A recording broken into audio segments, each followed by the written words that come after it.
Hello, I am Joel McLeod, I'm Roland and and welcome to a special edition 905 Roundup here on the podcast. It's been a while since we've done one of these things, but Roland and I have been wanting to follow up on two episodes that we did a while back because the topics are back in the news seemingly this week as well. We have a special guest returning as well. So this is kind of a bit of a throwback 905 roundup. So topics that we're going to talk about today, folks, are we want to follow up on the episode that we did with the Elementary Teachers Federation of Ontario President Karen Brown on essentially violence in our school system and how that has progressed or not progressed, as the case may be, as well as our episode with Natalie Mehra of the Ontario Health Coalition to talk about healthcare in the healthcare status in our province. And our special guest to join in, folks, you may remember him from TikTok, social media, other places of note. But Frank Domenic, welcome back to the podcast. Always great to have your insight, and welcome to the show. Glad to be here. Looking forward to complaining in a different venue. Fantastic. Before we get into that, folks, we are just going to take a quick break to recognize the sponsor of this week's podcast. Okay, and we're back. So let's start off with education. Basically, I know that this has popped up again in the news. We have violence in the schools, violence from students against their teachers, and it's not just, it's not the worst places, worst schools in Ontario. It kind of seems to be a bit across the board a bit. Frank, you're a teacher. Maybe you could give us an insight in terms of like what is it like in Ontario schools, particularly maybe in the 905. So like once again, it's when people kind of think about education and stuff like that, it's so different across the province. But like in my classroom, so for example, if somebody was to say, have I ever experienced violence in my classroom? No. Have I ever experienced violent intent or the threat of violence in my classroom? Yeah, I've had students who have slammed doors and thrown things and stuff like that. And that's no different though, generally from what it was like when I was in elementary school. Like I, as a kid, had a couple of temper tantrums. I never hurt anybody, but I definitely once or twice threw a chair in my pre-pubescent and puberty years when I was still developing with my ADHD. I had a lot of social issues in that regard. So I think we have to keep in mind that there are incidents and there are scenarios where it's like, it could be a kid who's going through something. We don't know what their home life is like. We don't know if there's a developmental issue there or social issue there. But like, for example, my wife last year or 2 years ago, actually, had a kid in grade 2 threaten her with a pair of scissors and say that he was going to attack her. And I can't even use the language that he used. At grade 2, I can't even use the language that he used because I don't want you guys to have to bleep everything out. And so anyway, but you know what I mean, right? It's a scenario where like maybe you might get flagged on TikTok or on Facebook if the specific wording is there. So there are some kids who and we don't know where it comes from. You can say, oh, it comes from home, or maybe there's something wrong and the kid needs to get help. And there are ways of looking at that. But when we look at systemic violence, so for example, as at Tompkin Public School in Peel, as well as York Memorial in Toronto. So if anybody remembers York Memorial earlier this year, just Google York Memorial violence, and you will see all the floods of articles from October and November, and whether it was weapons or fight clubs and all this kind of stuff. There was a lot going on there. And I knew some staff members there, and I heard stories, plus the stories that you saw online. And when you consider the fact that this is stuff that normally we don't consider to be like the reality of Canada, this is like, oh, this must have been an American school, right? And that was like when I did my stories on this, all the comments were like, oh my God, are you sure this wasn't a school in Texas? Are you sure this wasn't a school in Florida? And that was coming from both Canadians and Americans. So everybody is in disbelief of the violence that we're facing in Ontario right now. And it's not like it's overt violence where it's like we're constantly dealing with weapons and stuff like that. But even small acts of violence add up, because there is no reason why a child should have to witness violence in their classroom. And as I said, so I had developmental social issues growing up with ADHD and other issues. And yes, there are incidents where a kid who is trying their best and is going through some stuff can cause a ruckus in the classroom. But if it's ongoing, or if it gets to the point where children are being hurt, teachers are being hurt, EAs are being hurt, it goes beyond, oh, let's try to help this one individual, and into a territory of there's a pattern. So how do we identify what is causing this pattern, and how do we solve it? And I don't have an answer for that, because like it seems to just be out of control. A thing that I've come across. Well, actually, first of all, I just want to. You mentioned the Tompkin Middle School. And remember, this is middle school listeners, not a high school. So these are quite young children. Not the youngest, but middle school age. They're not 6 foot tall. They're not about to go out into the workforce. A letter, a sort of public letter, was put out yesterday by teachers from the Tompkin Middle School in Peel region. Can't read it all here, the letter's too long, but I mean, I could read out a couple of edited highlights here. It's become impossible to maintain any sense of dignity at our schools. Students will come up to your face and tell you to fuck off. Students will ignore any boundaries or structure remaining at schools. Students have shown time and again that they are willing to uphold any type of decency towards staff and students in buildings. Students have defecated on the floor of the bathrooms. They've run through the hallways, throwing water at each other. That's things like small fry compared with the other stuff. Vandalizing washrooms. And I know from conversations with other teachers that, vandalizing washrooms, this kind of stuff, it's kind of fairly ubiquitous. It seems to be at our schools that the bathrooms have the doors taken off because you can't let the children close the door because of what will happen if they do that. And there's degrees to the bathroom stuff. Like, just like I was in high school in 2008 to 2011-ish.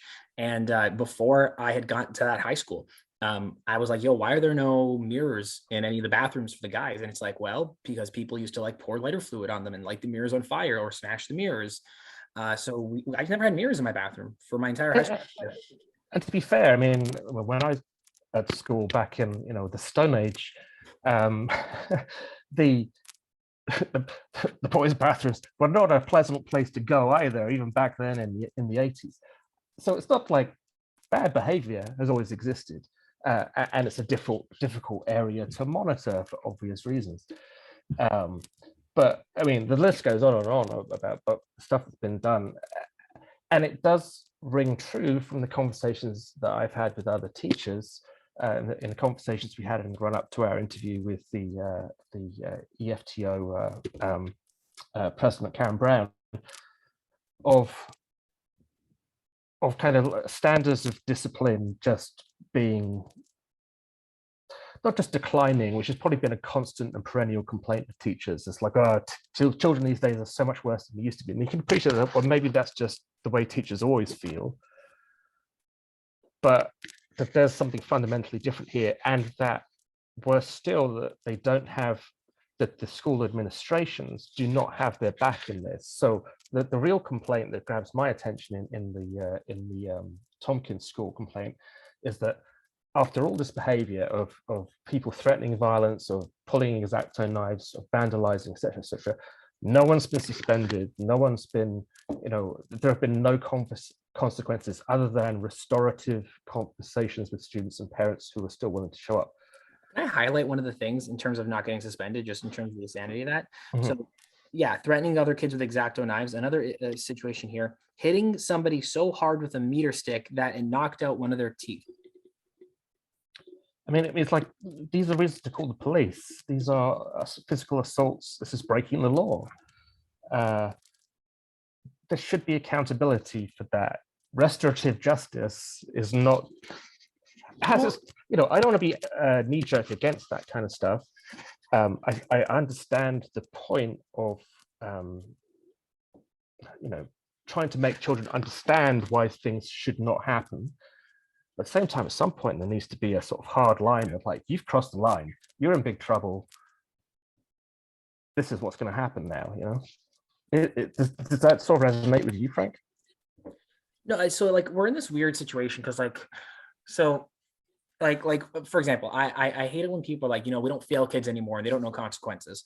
Well, the kids who used to fail weren't the kids that, like, for example, when I was in high school, my average in grade 10 and 11 were in the 70s, and I should have been a high performing kid. I should have had 90s.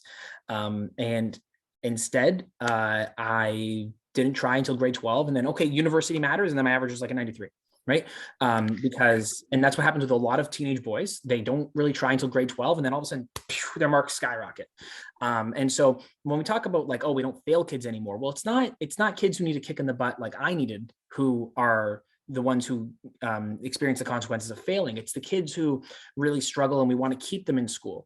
So when we talk about why don't we fail kids anymore? Well, because if we fail kids and we don't keep them on track to graduate, maybe they don't graduate, or maybe they spend more time out of school, they get involved in whether it's gangs or whether it's involved in other forms of crime, or even just not feeling a sense of community and not fully accomplishing their abilities. Failing a kid does not truly benefit anybody, because like when we talk about earning your high school credit, earning your degree, what they need to earn are the skills involved, and we can still get them those skills without them getting a 90. They don't need a 90. Getting them to the 50 for some kids is good enough. So, and I think that's where it starts with in some people's minds. Oh, schools are getting too soft. Okay, so that's the first thing in people's minds. And then the other thing we have in people's minds is, okay, we don't have dress codes anymore, so kids can do whatever they want. You want to get into the human rights conversation, and that's a whole separate thing. But there is a dress code. It's just that we can't really tell somebody what to do with their body, because that's the world we live in. Even in Canada, depending on your job, there aren't dress codes for certain careers. Going even further than that, then we talk about, okay, well, so how about suspensions? There's no punishments, there's no consequences. And this is where we get to a tricky situation where we have these two main issues that I'm seeing. One is progressive discipline, which a lot of teachers and administrators don't understand what it really is. And it's that discipline is supposed to start with like, hey, let's talk it out, let's work on it. Then you move up to, all right, you're going to be punished, but the punishment is going to be one that is easy to deal with. It's going to be in school. We want to keep you as part of the community. It's kind of like a 3 strikes thing, but you keep escalating. The problem is, well, if the kid's first incident is a violent act where they threaten a kid with an X-Acto knife or smack a kid with a meter stick, well, how do you have a conversation about that? It's not really appropriate to do progressive discipline when the first, I'm not saying this was the first incident, but the first incident could be something massive. And I've seen, I wish I could talk about some of the things that have happened in my school, but unfortunately, like, that's just not appropriate. But I have seen some things where kids who on their first offense do things that I would consider to be hate crimes. And like there's not really, when you talk about progressive discipline, it's very, very hard to work within that framework. But on the other side of things, and I want to make this very clear, a lot of kids who do stuff like this, their parents, it's not like oh, well, they learn it at home thing all the time. Sometimes yes, but sometimes you get kids and you meet the parents, and the parents are like, we don't talk like this at home, we don't engage with this type of stuff at home, we're a very open and welcome family. And so a lot of these kids, especially young males, it's coming from Joe Rogan, it's coming from Andrew Tate, it's coming from, and there's nothing wrong with, once again, consuming Joe Rogan content, but I'm talking just the general manosphere of right. These kids are engaging with. Yep. Well, and so yeah, sorry. The one thing I was just going to say, just sorry, and then go ahead. It's just there's no proper method with parents because you don't want to upset the parents, because you don't want to deal with there being this big issue coming out of something small. But at the same time, like, some parents are demanding and craving punishment even for their own kids. And so what, we're going to pick and choose who gets to be dealt with in certain ways. Like, it's a very weird and robust, constantly changing amorphous blob of punishment. And there's no real set in stone guidelines for it. Well, I've always had a problem with I find the argument that I keep seeing, and the letter in question is actually up on Twitter. It's from a Twitter account called @Toronto Teacher X, and you're going through the replies to it, and you get into the where are the parents, and it's the parents have this sense of, or kids have this sense of entitlement, parents aren't disciplining enough. And I always find that argument to be bunk, because that argument has been around since schools were invented. Parents don't discipline their kids enough, and kids always have it too easy. There's that argument has always been there, so I don't buy that's what's happening here. I think I think you touched upon a bigger factor, though, is that when you get into the Joe Rogan and the Andrew Tates of the world, because the one thing I think is different in this current age that we're living in is social media, is the fact that every kid starting in middle school kind of has access to an iPhone or a smartphone, and is able to go down those rabbit holes that I think, I would hope you and I and our listeners would kind of have a red flag and say, okay, you know what, this is bunk. I'm going to steer away from this. But when you're that young and impressionable and you're looking for answers, it's easy to kind of go down that rabbit hole. And I don't know how you combat that, because the other problem is parents, I don't think are equipped themselves on how to address that. How do you address that kind of toxic masculinity? Yeah. So I also argue some parents also, I think, buy into it. I know for a fact as well that some of them buying into it and say, oh, these guys aren't so bad, and they don't take it seriously in its own respect. I was really on the internet by the time I was about 10, grade 5. Mm-hmm. I had social media grade 7.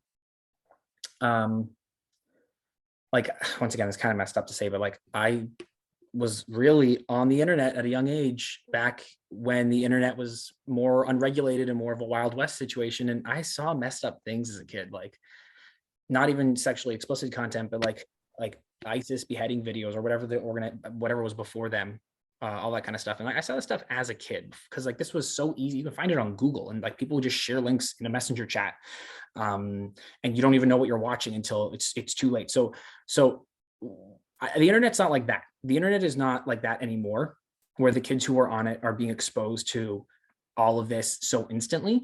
But the truth is that stuff like that still exists. And so when we talk about like what kind of content are kids consuming, the one thing that I just want to kind of make clear is that we don't know what kid is consuming what content. We don't know what kid is consuming what level of toxicity, because I think that if a lot of people saw what I consumed as a child, they would have think that I would have turned into some kind of degenerate adult with no moral guidings and no understanding of empathy. And I think that I have grown into an adult who is considerably different from the type of content that I consumed on the internet as a kid. The problem is that because it wasn't so popular back then, I could kind of just deal with it on my own and come into it on my own. But because everything is so shareable now, and because it's become more of like a fad thing, oh, you don't watch Andrew Tate, oh, well, you don't do this, you don't do that. Well, then all of a sudden, even if you don't agree with the content, you have to consume it, and you can't process it on your own because you're part of a conversation. And so I think that there is even some peer-to-peer indoctrination outside of adults and outside of the content creators themselves. I mean, I wonder to the extent to which, we say, well, I think, okay, so let's take as a fact that the behavior in school is worse than it used to be.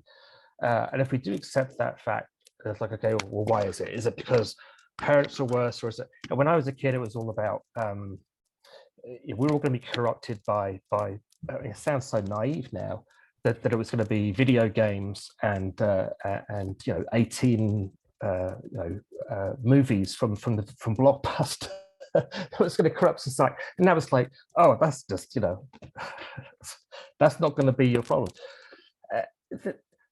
And I wonder if it's not so much that the things that children are dealing with have changed or are different. It's just that we are not implementing the basic kind of boundaries that the previous generations had.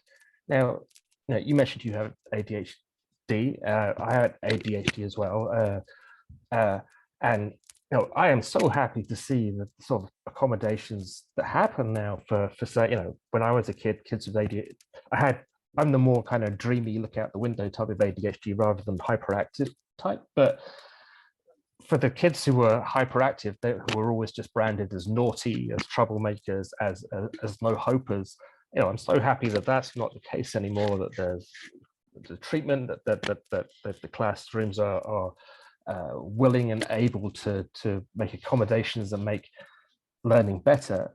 But at the same time, even I sometimes see some of the things that are done for ADHD kids and think, I'm not sure that would have actually helped me or any of my ADHD sort of compatriots It's like giving extra time to do a test to someone with ADHD is like giving a heroin addict heroin. It's like, don't give us extra time. That's the last thing you want to give us, because we're just going to waste that.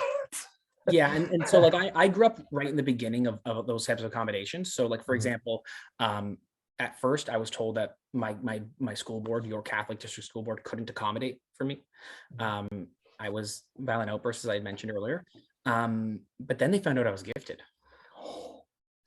We're gonna get you a laptop, one of the first laptops in the whole school board. We're gonna send you to a new school, and it's not gonna be a new school where they put violent kids. You're gonna be in a school with other gifted kids, and we're gonna give you this and we're gonna give you that. So magically, all of a sudden, because I scored a higher number on a test, I was treated better than all of the other kids, which I get why they wanted to do that for me, because they saw that I could succeed and they wanted to help me succeed. But and back then it was the tech was so much more expensive. But we need to now make sure that we're giving every kid the chance to succeed. So like, for example, extra time, basically everybody with an IEP gets extra time. And so like, I maybe once in a while used it when I was in high school and elementary school. It would mainly be if I dozed off during a test, if I was just staring off into space, I would use whatever time I'd spent staring off into space. I would try to not take an absorbent amount of time. And I find that a lot of kids who have IEPs are really good about that. They don't want to take an extra 30 minutes. They want to take an extra 5, 7, 10 minutes. They don't want to be seen as abusing the system. And so, but it is difficult, because you're like, yeah, like so one of the ways I explain it to people, it's like when you're training for something, whether it's a marathon or climbing a mountain or running hurdles at the Olympics, you don't start by doing everything all at once. You start by doing one thing at a time, and then you tack on the next thing, and then you try a harder thing. So you try sprinting and jumping separately. And then when you're doing hurdles, you sprint and jump until you get to the point where you can actually do the hurdles. The problem is that when we get rid of all of the difficulty and challenges, it's not that I hate using the term learned helplessness, but there is a small amount of that, and for many kids it's not a problem because they don't want to use all those tools. But for some kids who just want to seek that shortcut, and I don't blame them, because they don't have the fully adult brains to think through why it's important for them to learn these skills. They just see that shortcut and they go for it. And then in the long run, that hurts them. So we're in that, once again, that weird sticky place where like, so we just get rid of all accommodations for everybody? Well, no, that doesn't make sense. Okay, so do we lower the accommodations? Okay, so then what is the bar? What, like everything's amorphous. There is no set defined boundaries for anything. And that's what I keep going back to my head. It's like, and there's almost no way to do it, right? It's tricky. Yeah, I was thinking, like, what can governments do then? How do we change? How does the Ministry of Education change the parameters so that we can better help? I'm going to say help kids succeed, not discipline, because I think that's just a too low of a bar. I think, like, how do we ensure that these kids succeed at education, at getting the skills and tools that they need to succeed in life, rather than just, okay, how do we discipline them? Because I'm not sure that's necessarily the answer. I think the solution is a lot easier than people think, in terms of like, because we're thinking these grand plans, target each kid individually. I don't think it's that. I think it's, you cut the class sizes in elementary school in half, or maybe cut it down by 20%, 25%, and you increase, and you have to pay these people. We can't pay them minimum wage like we are. You increase the funding for the amount of EAs that we have, and every kid who needs an EA gets an EA from JK until the end of grade 3 to help them learn those skills. And then once again, like, it depends on what age they're at. We provide different accommodations, but the reason that I became so successful, or however you want to say that I came out, compared to where I could have been in grade 1, where they wanted to remove me from my school and put me into a school for kids with anger management issues and social disabilities and stuff like that. From where I started to where I am now as an adult, I am only here because I was given every accommodation, whether it was the laptop program, being in the gifted program, having a school psychologist to talk to, and all that kind of stuff. And I had a team behind me, and it worked. I came out the other side in such a better situation than I could have ever dreamed. Even if my parents had put me in private school, I would not have gotten that quality of care. And we need to give that to every kid, but that means funding, and that's a lot of money. But see, that's right. We're gonna. Like, already, I'm here. I know I'm hearing the naysayers listening to you, Frank, saying, we're just going to accommodate these brats, these punk kids that are, hitting other, knocking teeth out with meter sticks and what have you. We're gonna accommodate them. What are you, a soft snowflake? I am a little pudgy. I'm a little sick. But I mean, like, I'll be honest. Part of me does say, like, haven't we already accommodated so much to these kids already so far? Right, Is that kind of why we're in the problem that we are in now? So, and here's where, and let's go, because we talked about it before. Before we started recording, let's talk about the Doug Ford comment, because Sure. I feel like there was some validity to what he said, but Doug Ford had something to say on this topic. Shocking. Okay, so I want to frame it as saying, as a Doug Ford hater, I think that he started that statement the best that he could, and I think that he was trying to make a positive point in that, there shouldn't be violence against teachers. Teachers have a tough job. Schools need to be safe for students and for teachers, and we need to find a way to solve this. And that was great. You know what, Doug, I appreciate that.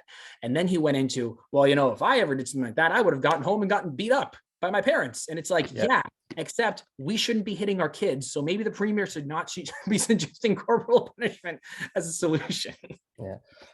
It's the irony. I mean, and it's talk is cheap, isn't it? Because saying that kind of thing of this shouldn't happen is an easy thing for Doug Ford to say, and it plays to his base to say, oh, back in my day, we just used to clout kids around the head, and that was all fine. No one plays to his base. But you're exactly right. How are we going to solve this? It's going to be money, and it does come down to class sizes. Because we all remember that class we had when we were. Well, I certainly remember classes I had where my normal class size of about 30 was 15 for one reason or another. And all of a sudden you had this class where you saw so much more of the teacher, where the problem kid was not nearly as much of a problem because the teacher isn't trying to balance them with 30 other children and just spreading themselves too thin. With smaller class sizes, you do imagine that well, I think it's been proven time without number that smaller class sizes make discipline easier. Therefore, it's a better learning environment. Therefore, people learn better. It's a virtuous circle. Well, I can't say smaller class sizes. It's easier to intervene before the behavior becomes a problem. When you see, if the kid in question is a problem child, for lack of a better term, when you kind of say, okay, I can see them going down that path. Their head, that their behaviors or their tics. That it's like a poker game, right? The teacher knows, okay, you have your tells. You're going to go, and someone's going to set you off to be disruptive in the classroom. It's easier to either have an EA come in and say, okay, I'm going to head this one off before it becomes a problem, or the teacher's able to intervene and it doesn't disrupt the whole dynamic of the classroom when it happens. And I think so. Like, for example, one of my classes, I have 35 kids, and I love that class. They're great kids, and I'm bouncing around all the time because they all have questions. There's economics. There's a lot of like thought process that goes into it, but it's really hard in that 35 kid scenario to identify the one kid who is struggling and find a way to get them help. Like, and I don't think people consider how much time teachers spend during lunch and prep and before and after school on the phone and talking and emailing to other teachers, to the guidance counselors, to try to figure out like, hey, like I have this one kid and I taught him last year in grade 11. And a lot of people are like, yeah, he needs help. Like, he's a good kid and he has so much ambition, but like, there's a lot going on there. And this year he has come so far, and he dropped out of my class in first semester because he was struggling, but he joined it in second semester, and he's doing so good right now. And he's going to graduate. He's going to get into the school that he wants to get into.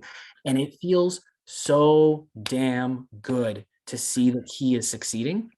But nobody sees the hundreds of hours of conversations between teachers and warning your next semester, like, hey, like, you have this kid, like, keep an eye on him. He's a great kid, but he struggles with this. And teachers talk, like, when we have a kid like that, whether it's a really, really strong kid or a weak kid or a good kid or a bad, whatever you want to frame it, whatever the kid's struggles are or successes are, there's a lot of times where you spend time at the beginning of each semester talking to a teacher. You're like, hey, like, I see you have this kid. Like, if you have any questions about him, let me know. Like, I've worked with the family before. And that attention gets kids to succeed, because I was a kid who succeeded that way, and I am helping kids succeed that way right now. But it's tough.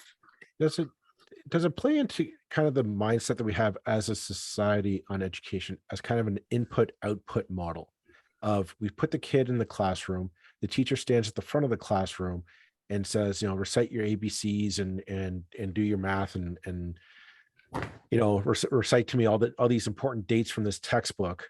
And then I expect, 18 years later, they walk out of a high school and they're supposed to be able to, they go into the next phase, go to university, college, trade program, whatever the case may be. But it's a constantly this kind of like input output, whereas we don't take into account that some kids learn it a different way. Some kids learn more advanced quicker than others. You put it in front of them, they pick it up. Or some kids, it just takes them a little bit longer to process the information and the circumstances in front of them. And I'm just wondering, like, do we just as a society, do we have this concept of education backwards, that we need to get away from this, again, this input output mentality, and just allow kind of that mushy middle of, hey, some kids are going to become great artists, some kids are going to become great scientists, and some kids might go on to become a great economist someday, and we just kind of have to let them find their own path. And the idea of you as a teacher is there to nurture and guide them and present them with the options available to them. I think one of the tricky things there, because like once again, like there's always so much to go off of, but like I am a firm believer in at the same time that education is a way to prepare people to enter the workforce, because that is the nature of a capitalist economy. Let's not kid ourselves. It is a way to get kids to teach them how to socialize, to get them ready to, whether it's go to university or college or the trades or the workforce. It is a way to get them ready to be adults in the world. But at the same time, the goal of education, the true goal of education, and I hate sounding like a damn hippie, but education's about enlightenment. That's what, but enlightenment doesn't mean finding nirvana. Enlightenment means learning about yourself. Like that student who I was talking about last semester, he learned about himself and he has become a better person, and he is going to hopefully do great things. He might collapse under the pressure of the real world, or he could do some really, really cool things. And I can be proud to say, like, hey, that like famous guy, like I taught him, and you would not believe what he was like when he was a kid. And I'm sure that I have teachers who, after seeing what I've been doing, they're like, I taught Frank and damn, he was annoying, but like, look at him now, he's being annoying and being famous for it or whatever. Now he's annoying on a podcast. but it's like, yeah, simultaneously school and education should be about skill building, should be about learning about yourself, and should be about preparing people for the workplace. The problem is that I think when we say it's only about the workplace and we don't focus on the skill building, we lose out on the real value of education. But if we were to do a skills first approach to education, the workplace stuff would come with that, because you need the skills to be valuable in the workplace. Mm-hmm. So we keep shooting at the goal, but we're missing the base. You got to build your tower from the bottom up, not from the top down. Like we know what the base is. The base is skills, fundamentals, working on a team, literacy skills and stuff like that. And when people say back to basics, and here's the other problem, Doug Ford's going to keep saying we got to go back to basics with math, back to basics with reading and writing. That back to basics approach only works for 30% of people. And those 30% of people might become the doctors and the lawyers and the engineers, but it will fail the other 70%. We have systems that work. The discovery math curriculum that everybody hated, it was used when I was in elementary school and in high school. It works because all of my friends are engineers and doctors and lawyers. It worked, obviously, because we had some of the highest graduation rates at the time. So like, we have to also be careful of saying, oh, we have to get back to basics. We have to go back to what matters. Yes, but we can't do that through rote memorization, and we can't do that through strict punishment of kids. Like, there are middle grounds here. And I think that's what my concern is when people talk about it, because people think it's one or the other. There is such a spectrum in there. Yeah, I don't want to give the impression either that I'm some old school hard ass saying, what we need is firm rules. Well, what I think is what I feel like I'm hearing from a lot of teachers is they want to teach exactly in the way that you just described, with exactly that level of passion, and with exactly, it's like, that's why we got into this job, to change lives, to make people's lives better, to release the potential in children who may have gone off the rails, but for meeting me in my professional capacity. But we can't do that because the basic standards of behavior in my workplace are chaos. I'm dealing with feces on the walls, or I'm dealing with knives. I can't release someone's potential when just I can't even, so let's say it's not as bad as that. I can't release someone's potential when what I'm basically being reduced to is a badly trained social worker dealing with society's problems rather than a teacher. It's like I haven't been trained to be a social worker, but that's actually what I'm kind of doing here, day in, day out, rather than teaching my subject. And so I'm glad you brought up the social worker point, and I don't want you, if you have another point you can go with, but I just want to clarify something that's really important. When people talk about people working in the public sector, whether you're a teacher, a nurse, or a cop, we are, before anything else, social workers. That is what we end up having to do, and that is not the responsibility of a teacher or a nurse or a cop. We are not supposed to be social workers, which is why I think there's a lot of complaints and failures in those three careers, and it's very easy to point fingers, and I do. And I point them at myself and I point them back at others.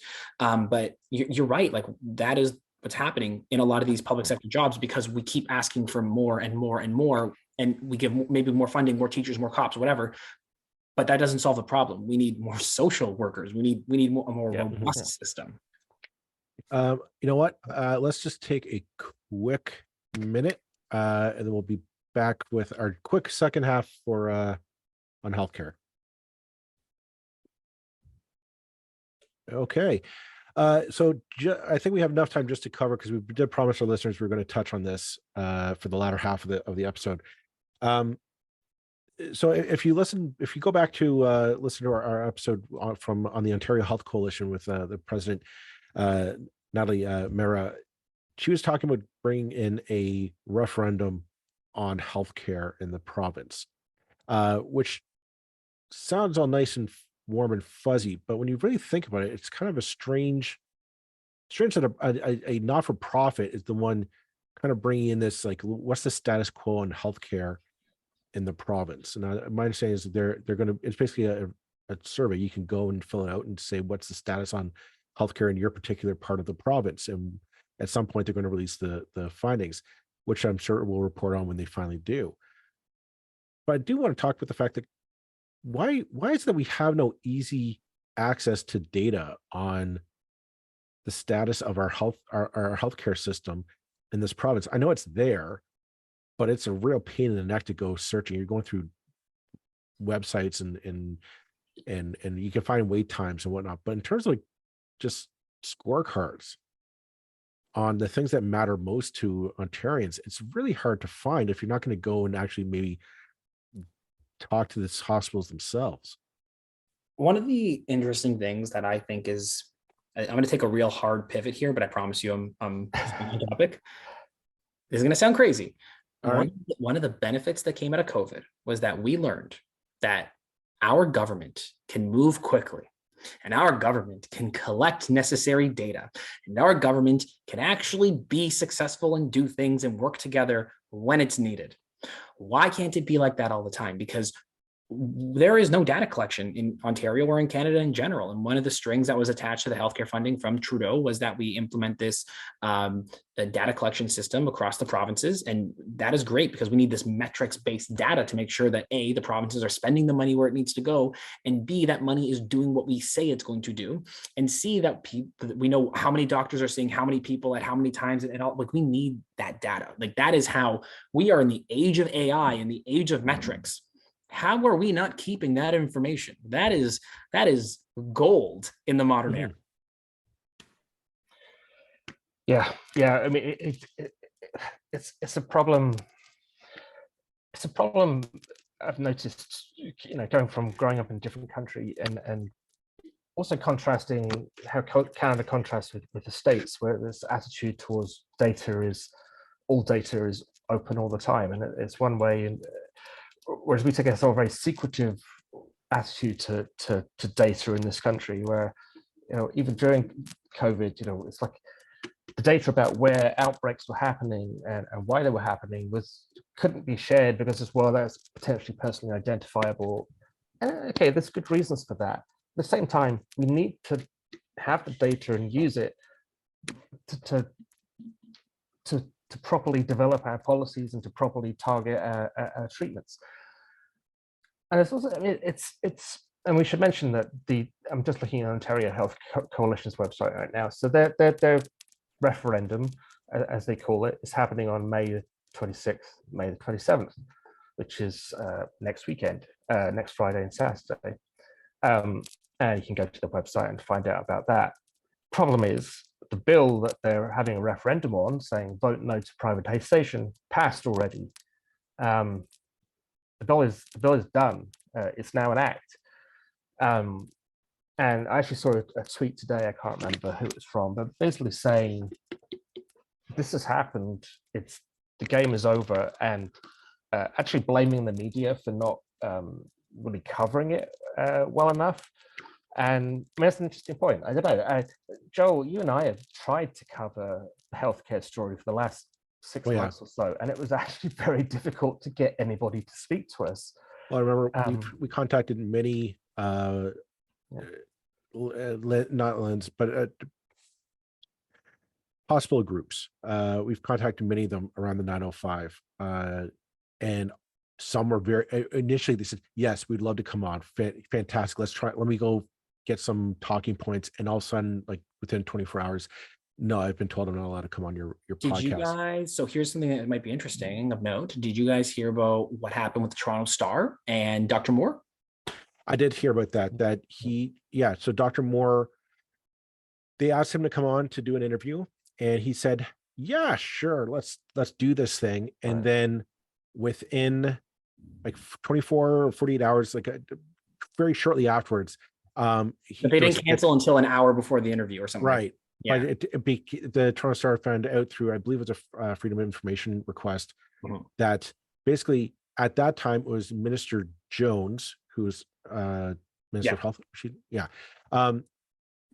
She basically in her office interfered and said, no, you're not doing it. Specifically because they didn't like the journalist. Right. Which, I mean, I kind of would be flattered if we were that notorious within conservative circles. That no, but I think it does go to show that there is. Yeah.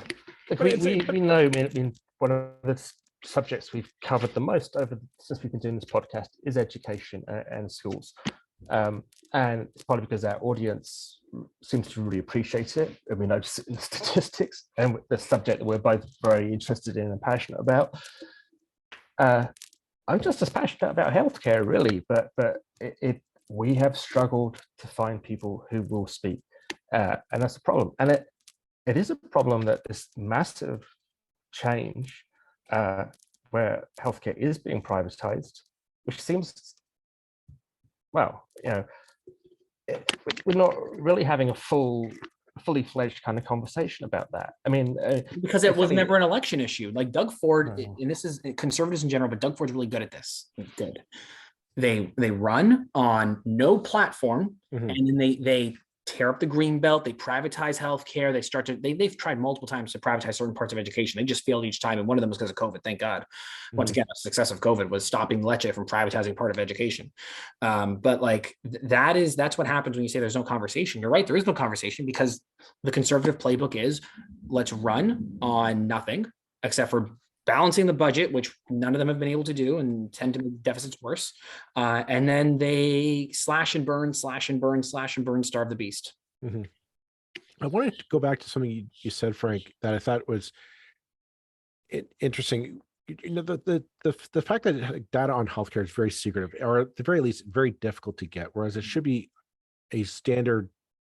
I think like all data revolving education, healthcare should be an easy one-stop website. Go download a spreadsheet, and it's all your raw data is in there.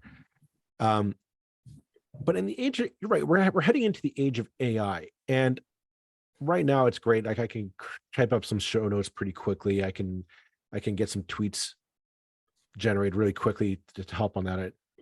But when you start getting into being able to put in this raw data and say, extrapolate a plan forward to get to X result.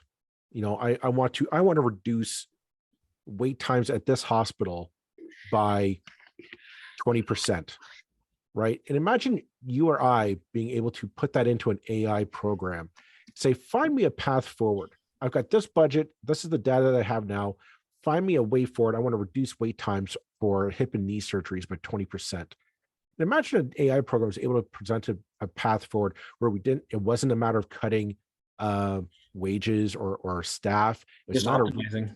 just optimizing and saying, hey, you know what, if we operate this 24/7, this department 24/7, and you hire somebody to operate this machine, and we can reduce your wait times by 20%.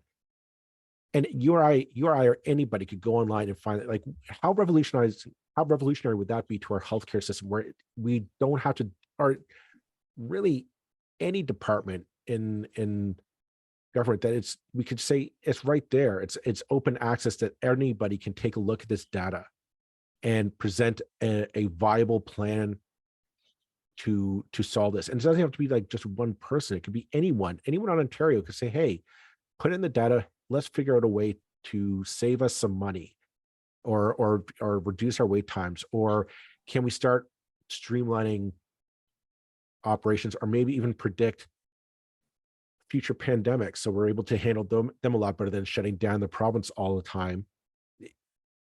The data is there, like the data is there, we can use it. Yeah. And I find it's frustrating that it's being withheld by people who could really use it in a more inventive way than the power brokers that already have it. I think the fear should be more focused on the fact that AI will be revolutionary in healthcare, but it's going to be revolutionary in the hands of Google. It's going to be revolutionary in the hands of these multinationals. And so, will our healthcare continue to be public, but we utilize private partnerships, which can be good? Or do we say, oh, well, AI's made things just so damn efficient. Why have public healthcare? Why not privatize more and more and more? So, like, for example, Google recently did some like weird protein thing where they were trying to, it might not be proteins, I might not be getting the details of it wrong, but they basically simulated what would have taken traditionally thousands of years and came up with like 20 million different protein combinations of something. I don't know the exact specifics. They also were able to develop, I don't know if it was called a microscalpel or something like that, but they were basically able to develop some new protein-based tool that will allow for more, I don't know if it's gene editing or bacterial editing, but like basically it will revolutionize healthcare. And this is just with modern AI, the highest level AI that's not going to be available to public, but this is the AI that will be used in healthcare, for hospitals, in medicine. And so, yeah, you're right. Like this is the future, and we are just letting it stay, which is fine. It can stay in the hands of the private entities that create it. I'm not saying that they need to be sharing it with everybody, but I don't think that the people in power appreciate just how much everything is going to change. And I don't think they want that change to happen truly for the benefit of all citizens. They see dollar signs. That's what they see. It's an interesting question. If you look at the kind of money that a corporation like Google or Amazon or Facebook or any of these guys has, compared with even major national governments, corporations are bigger, and those corporations in particular are bigger. Government, to an extent, is being out-evolved. We still obsess about government all the time. We still follow it in the news. We still talk about it on Twitter. We obsess about it, and yet the real developments in our society that have changed our whole lives have, by and large, not come from government. They've come from, well, first the education sector. If you want to talk about the internet, it was initially from physicists at CERN, but also from the companies that have grown from that, from the Amazons and the Googles of this world, that are just innovating at a whole other level from everybody else, who can just take something. I push back on that slightly, though, just because, like, so for example, penicillin, like, I mean, that was made at U of T through funding from the government. I'm not saying it's a good thing. It's just, I mean, in in the last 20, 30 years, 20, there's 30 been a years. shift away from the government really being the primary or only ultimate kind of source of innovation in funding for education or whatever, to one or two big companies dominating things in a way that people can just say, okay, we want to, what area do we just want to completely take over today? Self-driving cars, sure, right, we'll throw a few billion at that, and have the ability to make change in a way that no government can even remotely comprehend.